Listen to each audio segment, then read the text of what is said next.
इंसान बलवान नहीं होता बल्कि उसका समय बलवान होता है और समय के आधार पर ही इंसान की ताकत का एहसास उसे होता है या दुनिया वालों को होता है। और यही बात अभी चिराग पासवान के साथ हो रही है कि जब समय कमजोर था तो उनको लात मारकर भागे हुए 5 सांसद जो कि उनको लात मारकर भागे थे, आज उनके पैरों पर गिर रहे हैं, उनके साथ फोटो खिंचा रहे हैं। और आखिर उन सांसदों की ऐसी क्या मजबूरी आ गई कि जिस चिराग पासवान को वो लोग लात मार करके गए थे, धोखा दे करके गए थे, पीठ में खंजर घोंप करके गए थे, आज उनके चारों तरफ ताता थैया कर रहे हैं। ऐसी क्या मजबूरी है, इसी रिपोर्ट में हम आपको बताने जा रहे हैं।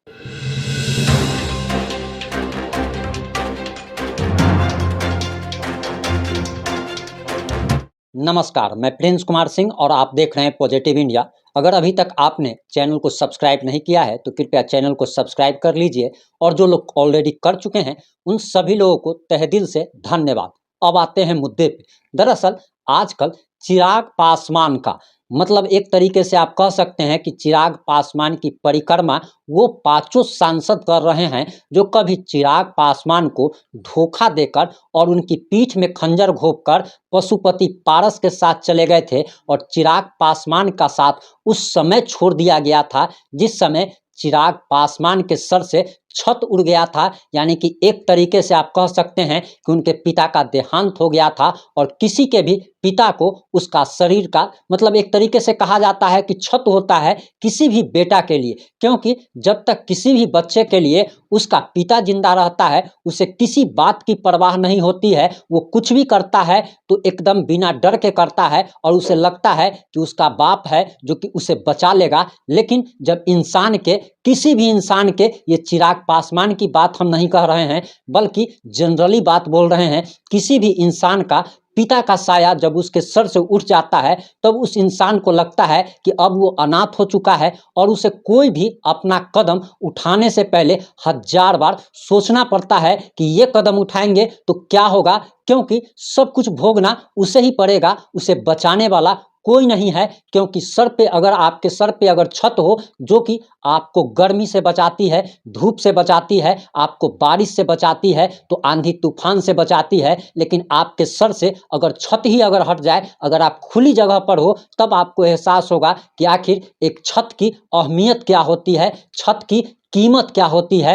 और वही बात चिराग पासवान के साथ हुई थी जब उनके पिता रामविलास पासवान जी का देहांत हो गया था। चिराग पासवान अकेले हो गए थे और उस बुरे दिन में उनके चाचा समेत 5 सांसदों ने उनके साथ धोखा किया था। उनके परिवार वालों के साथ साथ उनको उन लोगों ने उनके साथ गद्दारी की थी जिसको उन्होंने एक नाम दिया था, सांसद बनाया था, और जिता करके उनके ही टिकट पर, उनके ही पार्टी के सिंबल पर जीत करके सबसे बड़े सदन लोकसभा में पहुंचे थे, लोकतंत्र के सबसे बड़े मंदिर में पहुंचे थे।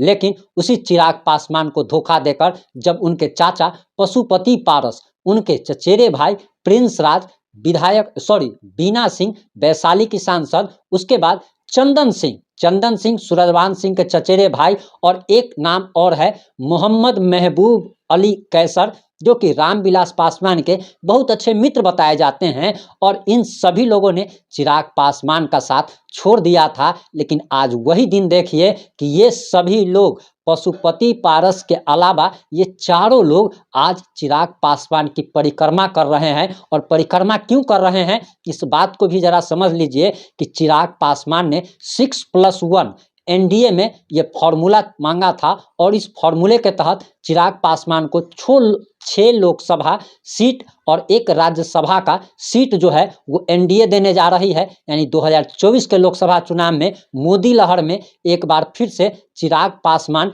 6 लोगों को सांसद बना सकते हैं, 1 को राज्यसभा भेज सकते हैं। और यही देखिए कि समय बलवान होता है कि जिस चिराग पासवान के बारे में चाहे बीना देवी हो, चंदन सिंह हो, महबूब अली कैसर हो, प्रिंस राज हो, पशुपति कुमार पारस हो, आग उगलते रहते थे और बुरा भला तक कहते थे, उन पर, उनके आचरण पर टिप्पणियां की जाती थी। आज वही सारे लोग उनकी परिक्रमा कर रहे हैं और इसको गणेश परिक्रमा कहा जाए तो ज़्यादा बेहतर होगा। सारे लोग चिराग पासवान से जाके मिल रहे हैं, फूलों का गुलदस्ता दे रहे हैं, यानी कि गाली देने वाले अब फूल बरसा रहे हैं और कह रहे हैं कि हमारा टिकट पक्का कर दीजिए, क्योंकि पशुपति पारस का अब एनडीए से एक तरीके से आप कह सकते हैं कि अब उनका कद जो है सो काफ़ी छोटा कर दिया गया है। और जिस तरीके से एनडीए के मीटिंग में चिराग पासवान को प्रधानमंत्री नरेंद्र मोदी ने गले लगाया, उनका पीठ थपथपाया और उनकी मांगे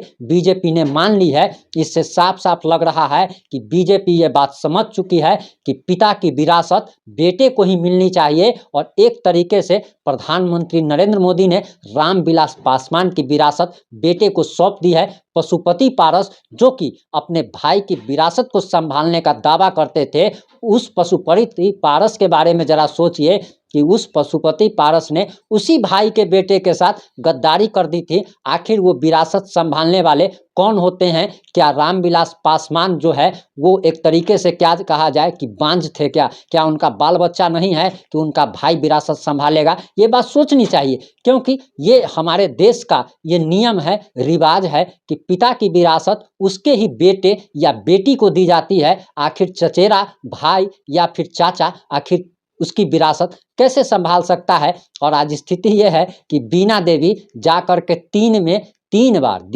तीन बार परिक्रमा कर रही है, टिकट के लिए कह रही है। चिराग पासवान सबके साथ मिल रहे हैं, फोटो भी खिंचवा रहे हैं, लेकिन किसी को ये भरोसा नहीं दे रहे हैं कि टिकट आपको ही देंगे। और चिराग पासवान को लोगों का तो यहाँ तक कहना है कि इन गद्दार लोगों को चिराग पासवान को फिर कभी भरोसा नहीं करना चाहिए, क्योंकि एक बार जो धोखा दे सकता है वो दोबारा भी धोखा दे सकता है। और चिराग पासवान को इन नेताओं पर फिर से भरोसा नहीं करना चाहिए और वैसे भरोसेमंद लोगों को ही टिकट देनी चाहिए जो लोग चुनाव जीत सकते हैं और चिराग पासवान का साथ हमेशा के लिए दे सकते हैं। उनका साथ कभी नहीं छोड़ सकते, उनके साथ गद्दारी नहीं कर सकते। और देखिए कि समय बदलता है, वही चिराग पासवान है और आज का चिराग पासवान कि जिसको लोग दुत्कारते थे, कोई ध्यान नहीं देता था, लेकिन चिराग पासवान ने बिहार के अनेक जिलों में घूम घूम कर अपना जो स्थापित किया है, अपना एक नाम बनाया है पिता से अलग। और चिराग पासवान की राजनीति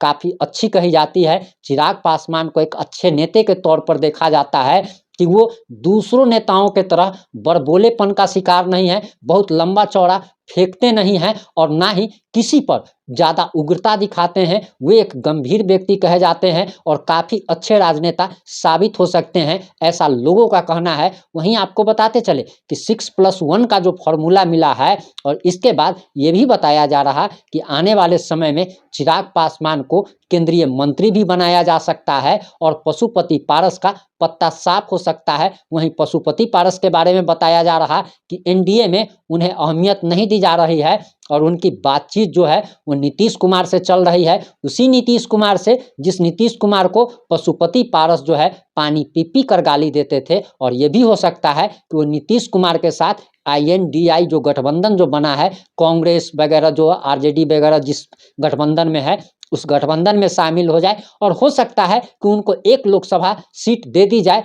क्योंकि सभी लोग जानते हैं, चाहे वो नेता हो या जनता हो, कि पशुपति पारस की हैसियत बिहार में कुछ भी नहीं है। पशुपति पारस के चेहरे पर एक वोट भी नहीं मिलने वाला और इनको ढोने से कोई फायदा भी नहीं है, ये बात सारे लोग जानते हैं। इसीलिए ना तो एनडीए उन्हें अहमियत दे रही है और ना ही नीतीश कुमार ही उन्हें अहमियत दे रहे हैं। और अहमियत ना मिलने के बाद वो पशुपति पारस जो कि 4 दिन पहले तक ये कह रहे थे कि हम हाजीपुर की सीट नहीं छोड़ेंगे, अब वो हाजीपुर की सीट पर कुछ भी बोलने तक को तैयार नहीं है। इन सारे मुद्दे पर आपकी क्या राय है? क्या आपको भी लगता है कि इंसान नहीं समय बलवान होता है? आप जो भी सोचते हैं कृपया अपनी राय कमेंट बॉक्स में जरूर दें। जुड़े रहें हमारे साथ। जय हिंद, जय भारत, जय जय बिहार।